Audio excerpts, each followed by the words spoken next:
حتما تا حالا براتون پیش اومده که برای حل یک سوالی نیاز باشه که مساحت این خربزه داخل مربع رو به دست بیارین. حالا یا ازتون مستقیم مساحتش رو سوال کرده یا یک سوالی مثل احتمال پیوسته داده که شما لازمه برای حل اون این مساحت رو به دست بیارین. هم بهتون روش تشریحیشو میگم که چجوری میخوایم به دست بیارین، هم یه نکته تستی خیلی سریع بهتون میگم. اول بریم ببینیم اصلا این مساحت خربزه چطوری شکل گرفته. بچه یک مربعی رو تصور بکنید به ضلع R. بعد بیایم 2 تا ربع دایره که بازم شعاع دایره که این ربع ها ازش ساخته شده R هستش رو تصور بکنید.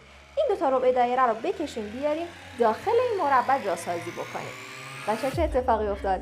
کل مربع رنگی شد، پوشش داده شد و این خربزه 2 بار تکرار شد، چون هم تو این ربع بود هم تو این ربع بود.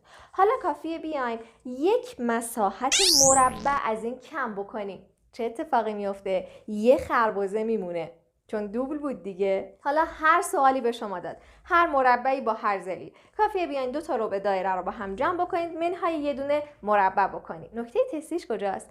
بچه‌ها ببینید، شما اگر بیاین این پیاردو چهارم ها رو با هم جمع بکنید، بعد منهای R2 که بکنید، جوابتون میاد یه چنین چیزی: R2 در پی دوم منهای 1. بچه‌ها پی دوم میشه 3/14 تقسیم بر 2 که میشه 1/57. اگر منهای 1 بشه میشه 57 صدم. پس بدون هیچ محاسبه شما به سرعت میتونید اینو به دست بیارید که هر ضلع مربعی که باشه بیاین اون رو به توان 2 برسونید، 57% رو حساب بکنید، اون میشه مساحت این خربزه.